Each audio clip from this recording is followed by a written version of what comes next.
Hello. Okay, so welcome no sa ato ang another session sa ato ang TPCC1 no. So although paen naman ang ato ang kuan, ang ato ang semester. So let me tell you nga ako lang gyapon ni siyang i-continue no. Kay medyo sa kadagan-daghang topic sa kuan sa surveying sama sa kong na-mention before na ang surveying kadung sa old curriculum is somewhat i-divide siya no. If ever man nga dili mahuman sa kaning subject, so ma-continue pa siya for next subject ninyo no. Yan nga lang sa karon is na isa lang ang inyong surveying karon. So if ever man makuan, mura siya in a short period of time gitibo ang duha no, elementary and higher. More or less daghan gyud kay siya topic. So mo nang atuan na lang siyang gipilian. So by this time, so nga to ang i-discuss nato karon for the session 6, we will be discussing about the measurements of angles and direction, no? Okay. So if ever man no, human na tong klase. So you can still view the ato ang classroom para sa or dito sa playlist nako nga dito sa YouTube channel, no? Okay. So balik ta. So measurements of angles and direction. So there is a class sa measurements of angles and direction. So importante sa ato ang part diri sa ato ang surveying that we designate a certain distance with direction no. So kung sa kuan pa ni siya sa physics kitawag nato ni siya og vector no, vector quantity. So if we say vector quantity, that is quantity that signifies both magnitude and direction. So naa siya magnitude, both pasabot ang magnitude, let us say naa siya murag linear measurements such as distance, meters, foot, yard, kilometer. Tapos naa siya partner nga direction. Let us say for example, bearing niya, no? So ang bearing ato na siyang i-discuss later on, natay mga murag specific niya, no? Discussion na niya. Okay, somewhat bearing. Example sa bearing, north 45 degrees going east, no? 45 degrees east. So mo na siya isa sa mga example sa ato ang bearing. I guess murag na no, kung if ever man sa inyong physics naagi ni siya no nga nga discussion. So unta no kung murag seryoso inyong learning dito sa inyong physics about this kini nga topic, so possible nga dili mo maglisod og adapt ani nga chapter no. Okay, so in surveying class kining magnitude in surveying magnitudes are indicated as units of linear measurement no? Sama sa mention ako earlier, such as meters, feet, yard, mile, kilometers, etc. While directions can be indicated as either bearings or azimuth. Okay, so aside sa bearing na pa di kanang designated nga direction no, kaning gitawag nato nga azimuth no. So may bal-an nato unsa nang azimuth later on. Okay, so what are the main importance of vector no, vector quantity sa ato ang surveying? So it provides necessary data for traversing such as road maps, lot area, etc. no. So sa road maps class importante nga mag-perform ka og traverse line no. Sa tuang traverse line, especially kanang moabot bitaw mo sa topic bitaw sa inyong highway engineering pohon about simple curves. Okay, so mapakinabangan kay na ninyo ng traversing no or traverse line. Okay, so ang traverse class, ang word nga traverse, well, sa kuan na lang ni siya nga definition. So the traverse class, it means that it is a series of segment of lines on which every line has a designated linear measurement with kuan na siya no na ay kauban direction no. So series of segments sumpay-sumpay no. So each line na sila'y distance, naapod sila'y direction. So there is a lot area class. Ang sa lot area man good, I think you are all familiar with kanabitong sa titulo sa yuta. If you're not aware, di sa titulo sa yuta likod ana na siya description. So ang kanang sa description niya class na kay makita diha nga distance, then na siya kauban nga bearing no.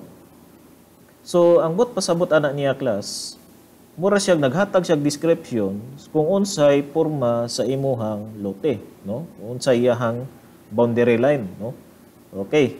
So, mo na siya, no? Important sa ato ang vector. Then, to say, the second is to specify boundaries for closed traverse, no? Area plus, for area partition. Okay. So, ang kining lot area class, isa sa mga example na is the closed traverse, no? So, ang ato ang lot area is described by a closed traverse, no? Okay, next. Okay, so let us identify the following terms, no? So, natay gitawag nga interior angles. So, I think kung naamoy geometry dati sa inyong high school, so, interior angles, these are angles between adjacent lines in the closed polygon. So, kung makita ninyo sa figure class, asa diri dapita ang atuang interior angles. Okay, so kanang nasa sulod, no, nga angle, which is, naa siya between two adjacent lines, no? Duha ka linya. Tunga na niya, the included angle. So that is the interior angle. Then we have the exterior angles. Ang exterior angles is somewhat gawas, no? Gawas sa ato ang polygon, no? Kanang angle nga makuha nato gawas sa ato ang polygon. Corner sa polygon. Okay. So wala siya opposite sa ato ang interior angle. So mo yan, no? Simple lang kayo siya. Next, we need to identify the following terms such as bearings, no? So, na-mention ako ng bearing earlier. It is the acute horizontal angle between the reference meridian and the quadrantal system and the line. So, if we say quadrantal system, I think you are all familiar with the directions north, east, south, west, no? Okay, each quadrant class na sila designated directions, kana combined directions such as the combined directions of north and east, northwest, tapos southwest, then southeast, no? So, quadrantal system. Okay. So, ang ato ang reference meridian class is only dato, no? Kining ato ang north and the south, no? So, if we say reference meridian, diha magsugod ang ato ang 0 degree, no? Ang ato ang acute angle nga 0 degree. So, diha mag-start ang counting. Okay, next is the term azimuth. So, it is a directional angle which ranges from 0 to 360 degrees between the reference meridian and the line. So, the azimuth class can be, ato ang reference line na to sa azimuth is somewhat similar siya sa bearing. Yun nga lang, ang sa azimuth, wala ta nagbase according sa quadrantal system nga following the directions north, east, south, west. Only ang i-consider lang sa azimuth is the north and the south, which is your reference meridian, no? Okay.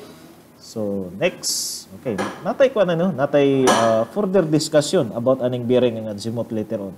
Okay. So, let me introduce to you the meridian. So, unsa din ay pasabot anang meridian?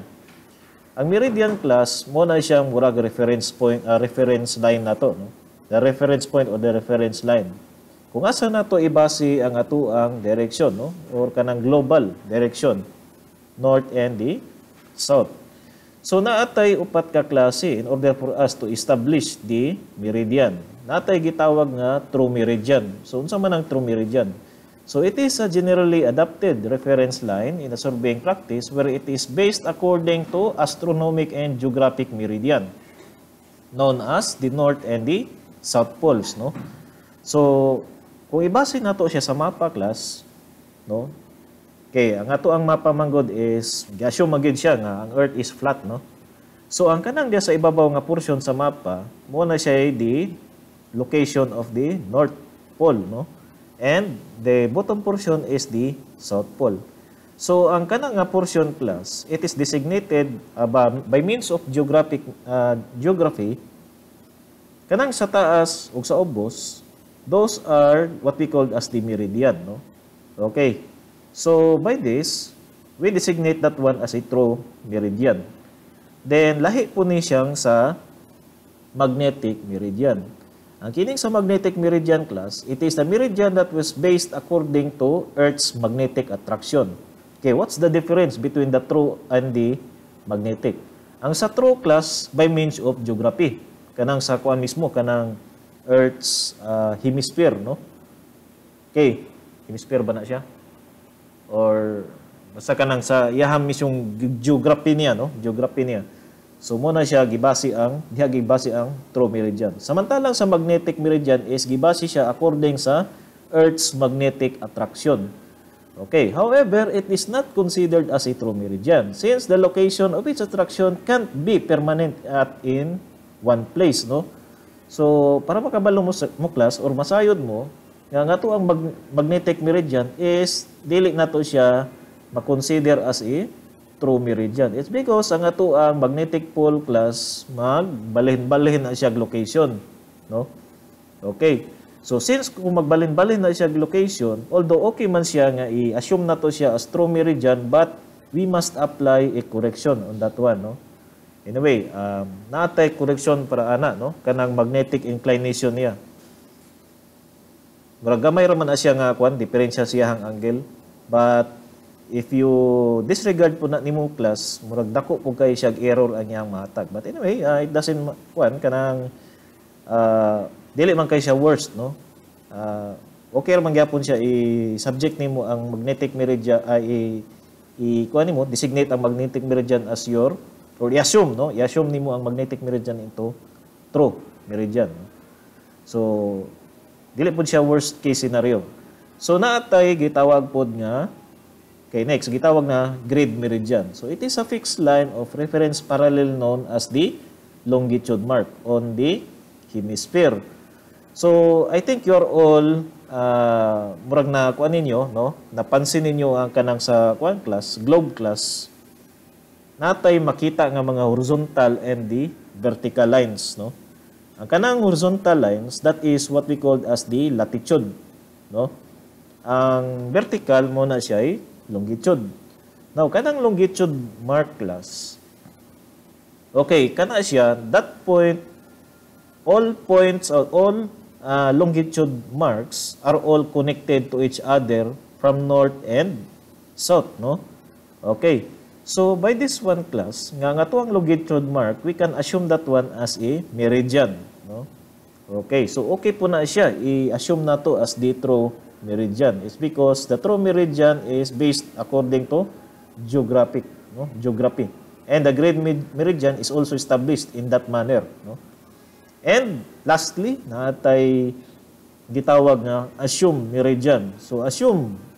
So it is a meridian that was established through the assumption of the surveyor. If ever man, no, nga wala kanang let us say nagconduct og survey nga wa tay dalang gamit nga such as compass to designate a meridian, so pwede ta mag-assume, no, kung asa dapita mag-assume og meridian, no. So approximate lang, no. So muna pwede gyapon na siya, no. But anyway, if ever man nga ma-identify nato ang location sa true meridian, so pwede ra gyapon nato ma-adjust ang ato ang na survey. Okay, next. Okay, so naatay gitawag nga expedient methods of establishing meridians. So unsa man ibot pasabot ining expedient methods of establishing meridians? If ever class, no, we have kanang naatay difficulty of locating the meridian. Wala tay murag kanang gamit, no? So by this, naatay mga lain-laing mga pamaagi in order for us to locate the following meridian, no? So, ang first nga gi-suggest diri class is establishing magnetic meridian by the compass. So, using the instrument of compass, so malocate nato ang magnetic meridian, no? So, mo na pinaka-easy, no? Pinaka-sayon nga pamaagi to establish a meridian. Now, if ever man, no, nga nawala mo sa usa ka lugar, ya wala pud mo'y compass dala.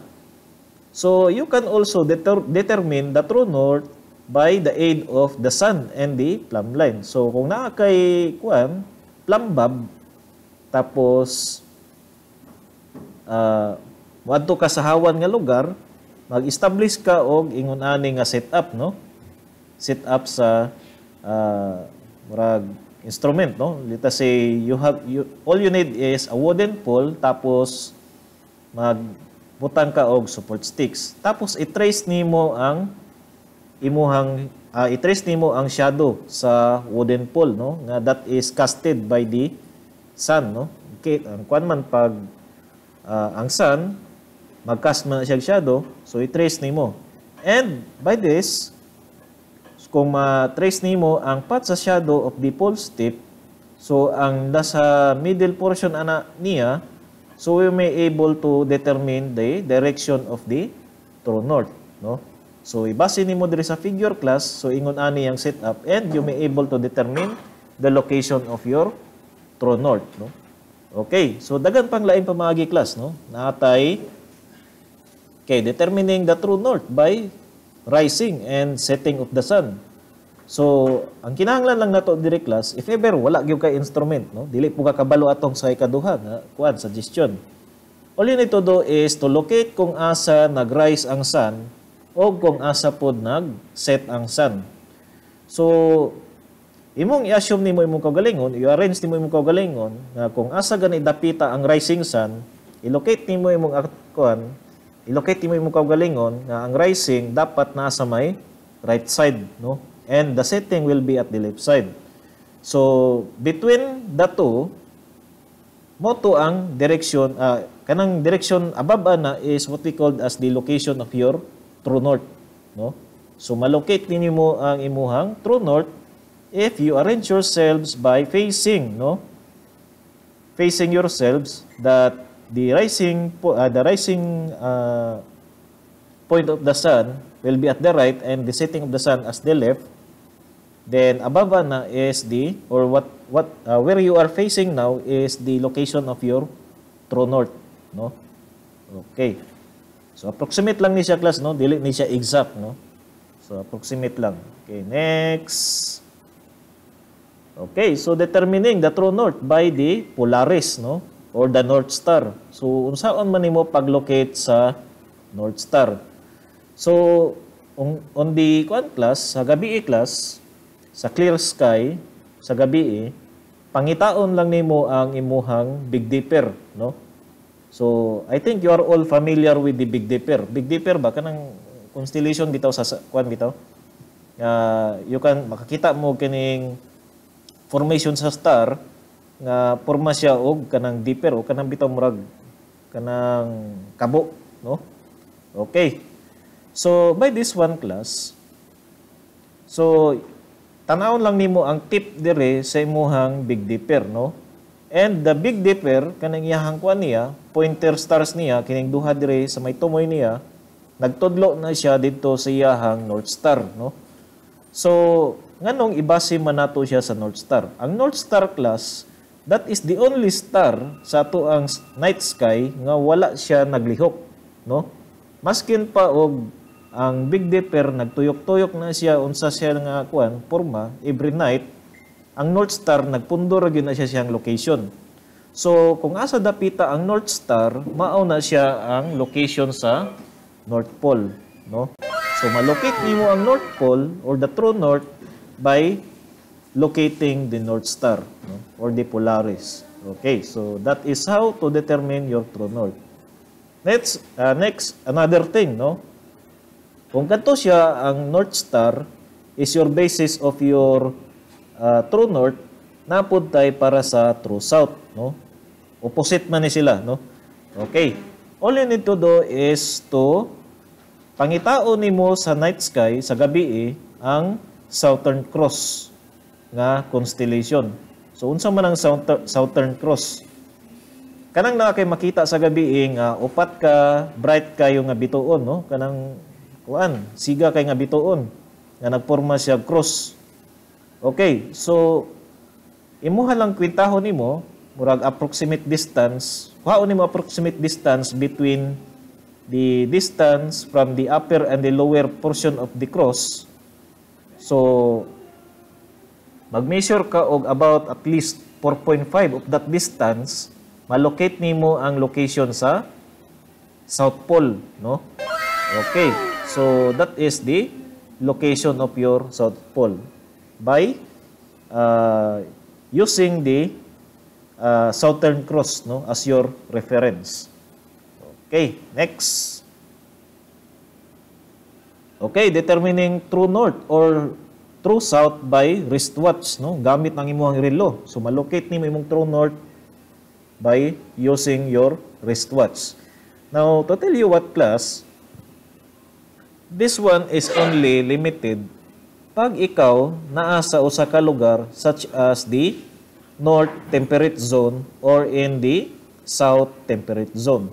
Pero kung naka sa Pilipinas class, ang Pilipinas is somewhere na wala siya located sa either sa duha, no? North temperate zone or the south temperate zone. So therefore, dili siya applicable, kini siya nga method is dili siya applicable sa Pilipinas, no? Kaya ang Pilipinas naaman siya duol sa equator. So okay, let us assume naka sa either, no? Sa duha, no? Ibutang nato, unahon sa nato ang naka sa north temperate zone.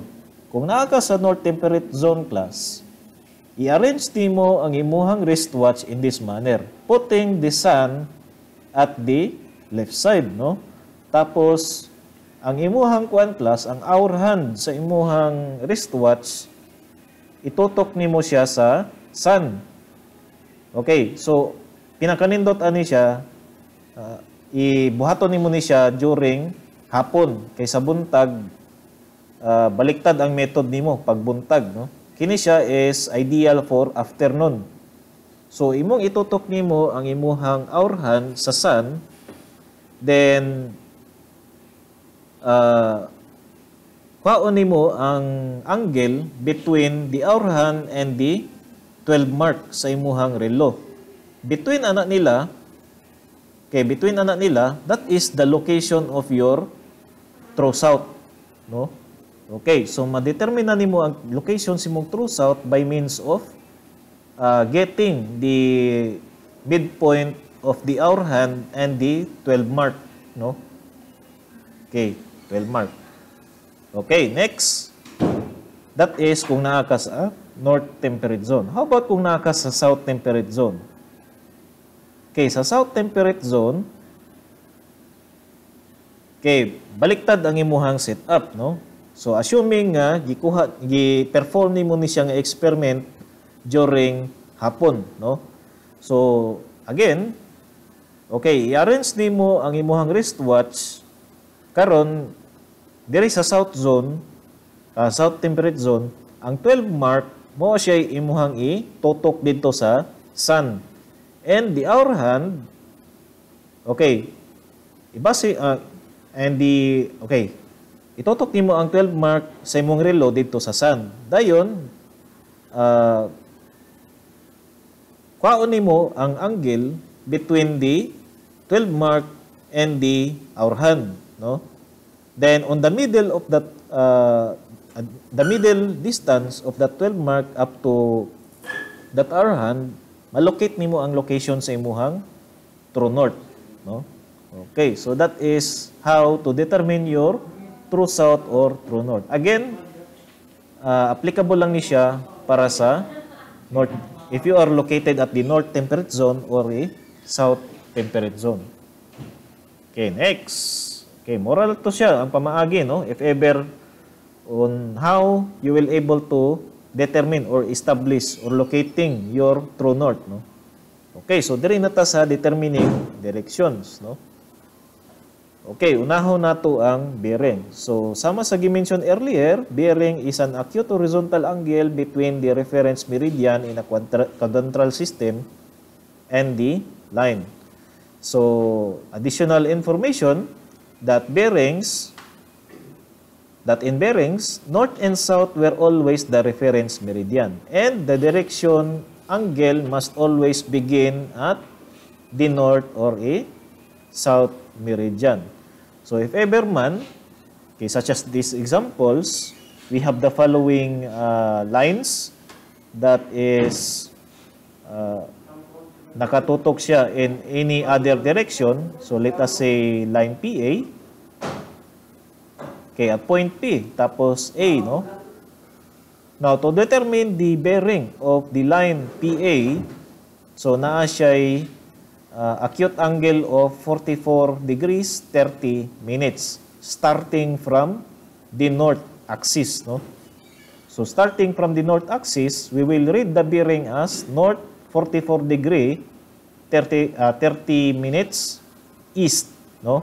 So from north going to east man siya, no? So northeast. Kini siya belong man pod siya sa kini nga quadrant, no? Northeast quadrant. Then for line PB, okay, line PB, okay, as you can see, na siya included angle nga gikan sa south, no? 50 degrees 15 minutes. So we read the bearing as south. Okay, nagsugod man siya sa south. So south 50 degrees 15 minutes east. Kay naman siya belong sa quadrant sa south and east, no? Okay. Then we have line PC, no? Asa man ang PC dre? Okay, line PC. Okay, the line PC is located na adre kini oh, line PC. Okay, so adra day line PC. So what is the bearing of line PC? So since zero angle man siya, no? That is located at the south axis, no? South portion. So therefore, ang bearing ana niya is due south, due south. So mo ka sa kuan eh. Due south, no? Juicy siya ba? Juicy. Due south na siya, no? Okay. So how about sa line PD na pod, no? Okay, natay 60 degrees and 18 minutes nga included angle niya starting at the south portion. So as you can see, located siya sa axis, no, between the south and west, no? So ang reading karon sa tong bearing is south 60 degrees 18 minutes west. Okay. How about line PE? Ang PE na to, ang line PE is somewhat adjacent siya sa atuang west direction. Then wala siya angle. Naagid siya sa may west gyud mismo. So ang iyang bearing ana niya is due west, no? Due west. So therefore, unsa man ang atuang conclusion nato ani? If ever ang line is somewhat exactly naagid siya sa axis, we will use the term due, no? Kung asa man siya located nga direction nabutang, kung tahay nabutang siya sa north, due north. Sa east, due south, due east. Pag south, due south. Then sa west, due west, no? Okay, so inguna na lang, balik-balik lang tani. Okay. So next is we have terms nga gitawag nato as forward and back bearings. Okay, the forward and back bearings class is just a matter of perspective, similar to a concept of opposite angles. So, if we say opposite angles, now if you have an angle that is projected on a certain portion of a point, okay, the opposite angle na niya is somewhat congruent to the other, no? Pasabot anang congruent, similar, parehas ra siya og angle. So, parehas aning sa example na to dire class, no? We have a line AB, no? So, asa man dapita ang ato ang forward bearing at nato ani? So, since we are going from this point A going to B, so as we go to point A going to B, nagproject ta og 44 degrees 38 minutes starting from the north. So, ang ato ang forward bearing nato, okay, matawag nato ni siya as forward bearing is because we are approaching going to the next point. So, forward siya, no? Forward bearing. So, the bearing will be north 44 degrees 38 minutes. So, ang asa siya na quadrant, so that is northeast. So, therefore, north 44 degrees 38 minutes east, no? Then, what will be the equivalent back bearing? Okay, the equivalent back bearing of this one. Okay, so sama sa gimension nato ganiha nga it's a matter of perspective and the concept is similar to opposite angle. So what will be the angle at the point A is somewhat similar gihapon siya nga gi-project at point B. So kung 44 degrees 38 minutes siya diri sa point A, so diri sa point B it is also 44 degrees 38 minutes. Now, what will be the back bearing of this one, no? So the back bearing is somewhat similar lang yapon siya angle, but the direction is opposite. So kung diri sa forward bearing is starting siya at north, diri sa back bearing is nag-start siya from south, no? Then kung the forward bearing is northeast, therefore sa back bearing is southwest, no? But the same angle lang yapon siya. So mo na siya concept sa tuang forward and back bearing. So if you are moving forward from one traverse to another, you will be using forward bearings. So the back bearing does the opposite, no? So opposite, no? Opposite. Baliktad lang ang back bearing. Okay, so kamo nalay padayon ani, no? So I think it is the concept of forward and back bearing is somewhat simple, no? X. Okay, diri na ta sa azimuth, no? So ang azimuth nato base sa description ganiya, it is a directional angle which ranges from 0 to 360 degrees between the reference meridian and the line. So reference zero line can be either north or south. So the angular rotation shall be in clockwise. So always clockwise good ang direction sa imong azimuth class, dili counterclockwise. Kay kung magkuan ka, kung mag-clockwise ka, tapos na pa kay counterclockwise, na medyo confusing na gud kayo na siya class, no? Libog pas babae. Okay. Racist kayo ba? Ay, dili siya racist. Kana ko sige tawagan na nga term. Medyo, kuan. Kana, sexist, no? Okay. So, angular rotation shall be in clockwise. So, clockwise lang pirmi ang ato ang rotation sa atong azimuth class, no? Dili na ta mag-counterclockwise. Okay. So, next. Okay, what will be the examples of your azimuth? Okay, parehas ani, no? Line PA. Pangitaw na tong line PA. So, mo ni siya line PA. So, the line PA is projected with 45 degrees, 10 minutes starting from the north, no? So, mo ni siya azimuth from north. Therefore, ang line PA na siya azimuth nga 45 degrees, 10 minutes. Ana lang. Wala na siya mga pa-northeast, pa-southwest. Wala na, no? Ana lang, no? So, indicate lang nimo siya as azimuth from north. So, from north man siya nagsugod, no? Then, so, line PB. Okay, we have line PB. So, ang iyang angle niya is 145 degrees, 5 minutes. So, what will be the reading of the azimuth? So, the reading of the azimuth will be azimuth from north, 145 degrees, 5 minutes. No? So, ana lang. Simple lang kayo. Okay. So, unsay kalayan sa azimuth from bearing? Ang sa azimuth class, moabot yung reading of about nasa sa reading between 0 to 360 degrees. Samantalang ang sa kuan class, ang sa bearing is dili siya musobra og 90 degrees ang iyahang angular reading, no? Kanang angle niya ba? Okay. So, then ang sa bearing, nagsalig siya through quadrantal system. So, each quadrant na siya designated boundary of direction. Samantalang diri sa azimuth is wala. All you need to do is identify lang nimo kung asa sa dapita nag-start og counting siyahang degree, no? So either from north or from south. So inguna na lang. So nata example from azimuths from south, no? Okay, so try na pud nato ang line PD, no? Pangitaw natong line PD.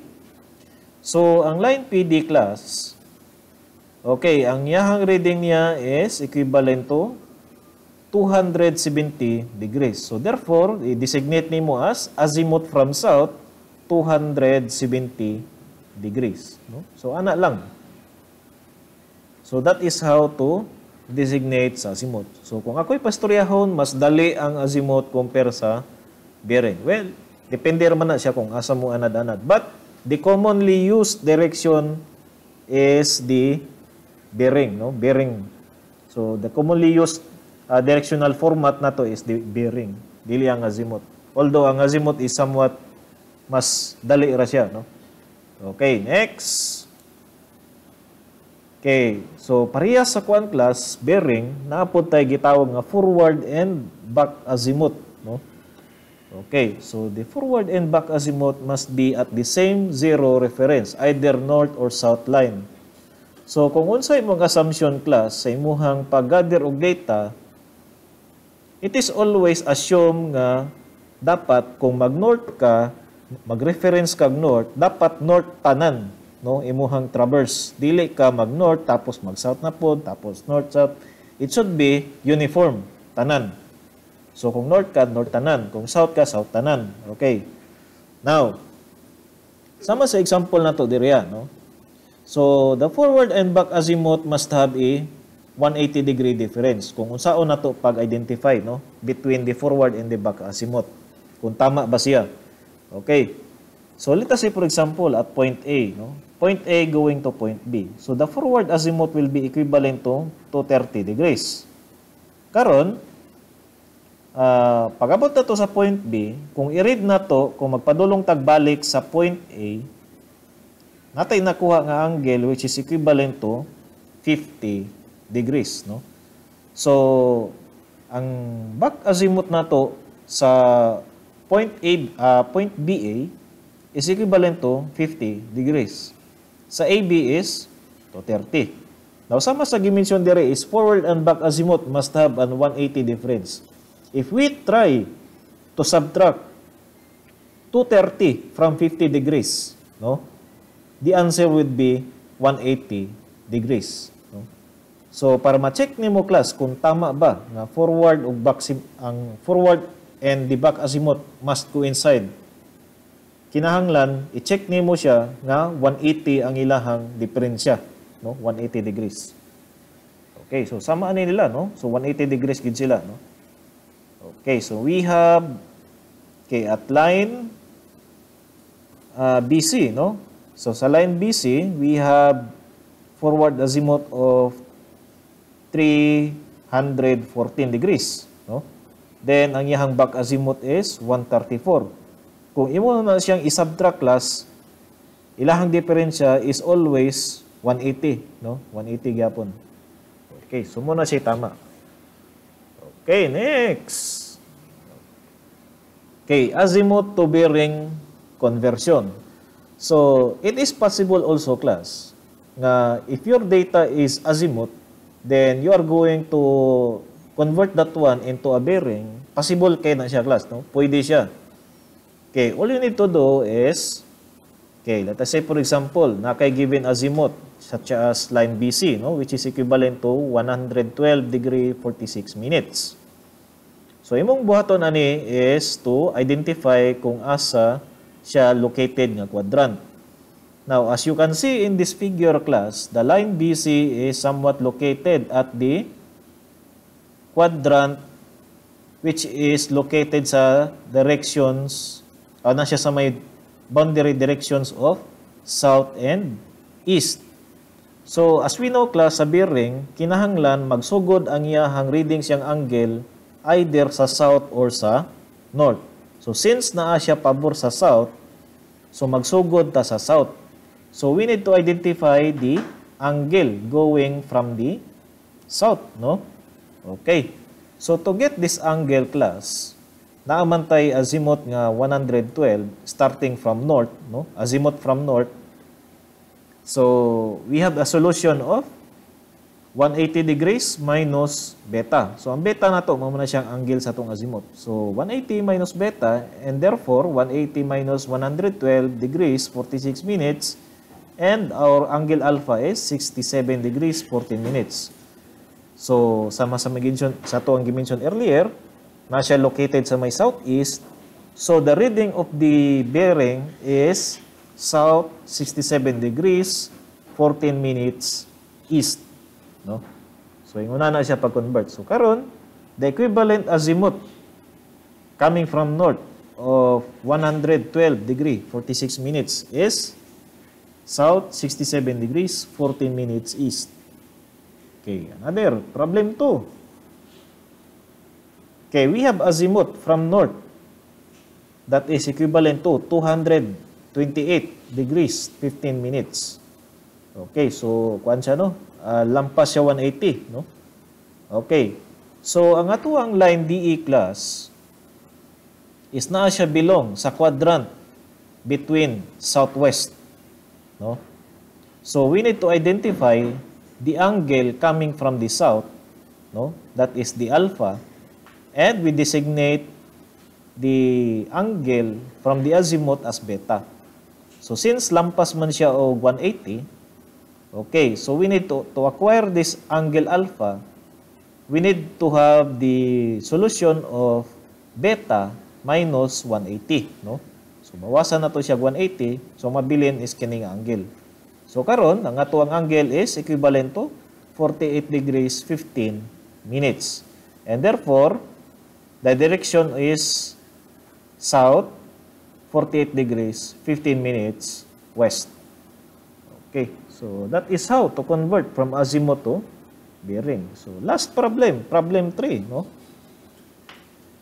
Okay, assume na po na to, no, nga nasa south ang ato ang azimuth, no? Okay. So, natay azimuth reading from south. We have 135 degrees. Okay, 135 degrees. Then, ang ato ang line EF is located somewhere sa quadrant between northwest, no? So, we need to determine this angle starting from the north, no?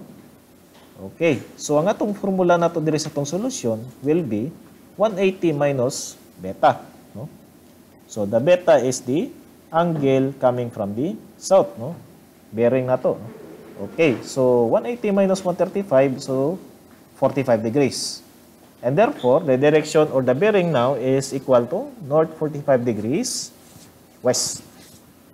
Okay, so balik-balik. Maulang gina siya ang solusyon, no, to convert from azimuth to bearing. Next, what if bearing, i-convert nimo siya into azimuth? Okay, so yung una nilang, no? Since ang ato ang bearing is magsugod man gid na siya from south or north, okay, so given the bearing, convert its equivalent azimuth, no? So natay azimuth nga, ay natay bearing nga, south 50 degrees 10 minutes east. Now, to convert that one into azimuth, natay duha ka klaseng azimuth. Azimuth from north and azimuth from south. If we are solving for azimuth from south, then therefore, okay, so as you can see, south 50 degrees and 10 minutes east is somewhat located somewhere sa ato ang kini nga quadrant, no? Okay. So, to complete the rotation, that is 360. So, therefore, to get this angle alpha, we have the solution of 360 minus alpha. And that alpha is the angle of the bearing, which is 50 degrees 10 minutes east. So, isubtract nimo na siya, class, and we may able to determine the azimuth from the south, no? So, 360 minus 50 degrees 10 minutes. And the azimuth from the south is 309 degrees 50 minutes. Okay, next, azimuth from north.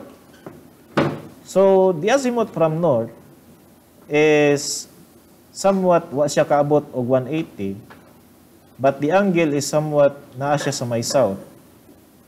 To determine the azimuth from north, this angle, so we have 180 minus alpha, no? Okay, so 180 minus 50 degrees 10 minutes, so we will have the azimuth of 129 degrees 50 minutes.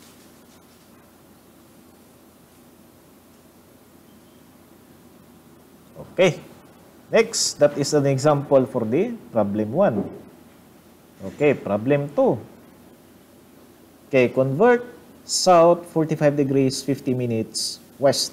So, ang south 45 degrees 50 minutes west is na siya located diri banda, no? Okay, if we are solving for the azimuth coming from south, okay, so nag-start man siya from south in clockwise manner. So, what will be the value of your alpha is also your azimuth from south. So muna na siya, no? Okay. So easy kayo, dali ra kayo, no? May challenge. Napa ba mas challenge ani? Okay. So, okay, how about sa azimuth from north? Okay, since the rotation or the angle is somewhat naa siya sa may south, then starting from north, all you need to do is imuha na lang siyang dungagan og 180, no? To complete this rotation, we have alpha, dungagan na lang nimo siya og 180. So 180 plus alpha, we have 225 degree 50 minutes. That is azimuth from north. Okay. Last problem. Okay, north 25 degrees, 25 minutes west. Okay, so azimuth from south. Okay, so pabor man siya sa north, no? So the alpha is from this angle, no? Ang atong angle alpha na diri sa gikan sa north, no? Okay, coming from south, now to complete this rotation, the alpha must be added with 180, no? So therefore 180 plus 45 degrees 50 minutes, so 205 degree 25 minutes. Naman dito calculator degree pero ay na lang. Okay, addition naman no? Kalkyon pa na nimo ng addition. Okay. Next. Okay, so azimuth from north. So azimuth from north in clockwise manner. Okay, so nag-start naman siya sa north, no? So ang atong alpha, whatever the value of our alpha is also the value of our azimuth. So azimuth from north is equal now to 25 degrees 25 minutes. And that's all, no? So para sa kaning chapter, no? So the measurements of angle and direction. Okay, so thank you, no? Sa mga bago na po nga nag-subscribe, nadungagan na po na ato ang subscriber sa tuang channel. And continue lang gyapon sa inyong pagsuporta. Like and subscribe sa ato ang channel. Thank you. Bye-bye.